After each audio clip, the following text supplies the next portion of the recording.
আজকে বাড়িতে তৈরি করে নিয়েছি খুবই মজার একটি টিফিন রেসিপি, যেটা বাচ্চাদেরকে দিলে বাচ্চারা কিন্তু খুব মজা করে খাবে। এখানে আমি দুটো ম্যাগি নিয়েছি, ম্যাগিগুলোকে জলে সেদ্ধ করে নেব। ম্যাগিগুলো সেদ্ধ হয়ে গেছে, এবার একটা ছাঁকনির মধ্যে ঢেলে নিয়েছি। তারপরে ম্যাগিটাকে একটু ধুয়ে নিচ্ছি জল দিয়ে, যাতে খুব সুন্দর ঝরঝরে থাকে। ধোয়া হয়ে গেছে, এবার এটা জল ঝরানোর জন্য রেখে দিচ্ছি। এবার কিছু ভেজিস কেটে নিয়েছি, গাজর, টমেটো, পেঁয়াজ, ক্যাপসিকাম আর ধনেপাতা। আর এখানে ডিম নিয়ে নিচ্ছি 3টে, কিন্তু ডিমটাকে খুব সাবধানে ভাঙতে হবে। ডিমটার পুরো মাঝখান দিয়ে ভেঙে নিয়ে তারপরে ডিমের সাদা অংশটাকে বাটিতে নিয়ে নিচ্ছি, আর কুসুমটাকে ডিমের খোলার মধ্যেই রেখে দিচ্ছি। খুব সাবধানে রেখে দিতে হবে যাতে ফেটে না যায়।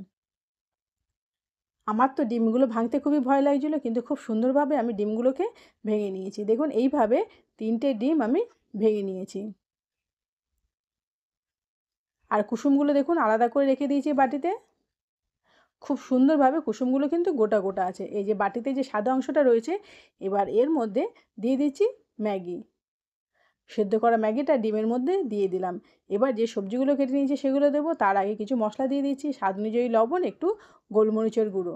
আর এবার একে একে দিয়ে দিচ্ছি পেঁয়াজ কুচি, টমেটো কুচি, ক্যাপসিকাম কুচি, ধনেপাতা কুচি আর গাজরটা গ্রেট করা। এবার এগুলোকে হাত দিয়ে বেশ ভালো করে মেখে নেব, মানে ডিমের সঙ্গে ম্যাগি আর মশলাটাকে ভালো করে মিশিয়ে নিচ্ছি। খুব সুন্দরভাবে দেখুন মাখা হয়ে গেছে। এবার এটাকে রেখে দিচ্ছি। এবার কড়াইতে তেল দিয়ে নিয়েছি, খুব অল্প তেলেই কিন্তু এটা তৈরি হয়ে যাবে। সাদা তেল আমি এখানে ব্যবহার করেছি, আপনারা চাইলে বাটারও দিতে পারেন। এবার অল্প অল্প করে ম্যাগি তুলে নিয়ে এইভাবে কড়াইয়ের মধ্যে দিয়ে দেবো, আর মাঝখানটা একটু গর্ত করে রাখবো। এইভাবে আমি 3টে তৈরি করে নিচ্ছি। আপনারা কিন্তু এইভাবে বাচ্চাদেরকে স্কুলে টিফিনও দিতে পারেন, বা সন্ধ্যেবেলায় স্ন্যাক্স হিসাবে কিন্তু খুব সুন্দরভাবে তৈরি করে দিতে পারেন। ম্যাগি তো আমরা সবসময় অন্য রকমভাবে খেয়ে থাকি, কিন্তু এইভাবে একটু তৈরি করে দেখবেন, খেতে কিন্তু দারুণ হয়, একদম নতুন একটি রেসিপি। এবার মাঝখানে ডিমের কুসুমগুলো ঢেলে দিলাম। খুব সাবধানে ঢেলে দেবেন যাতে কুসুমগুলো ভেঙে না যায়। কুসুমগুলো দেওয়া হয়ে গেছে, এবার এটাকে একটু ভেজে নেব, মানে এইভাবে রেখে দেবো আর ঢাকনা দিয়ে রেখে দেবো প্রায় 2 থেকে 3 মিনিটের মতন।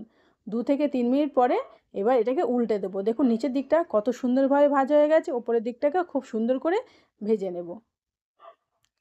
এইভাবে উল্টে দেওয়ার পরে এটাকে আবার 2 থেকে 3 মিনিটের মতো ঢেকে রাখবো, যাতে নিচের দিকটা খুব সুন্দরভাবে ভাজা হয়ে যায়। আর কিন্তু তেল দিতে হবে না, যেটুকু তেল দিয়েছি ওই তেলেই কিন্তু তৈরি হয়ে যাবে। দেখুন কত সুন্দরভাবে তৈরি হয়ে গেল। প্লেটে সার্ভ করে দিলাম, দেখতে কিন্তু দারুণ লাগছে।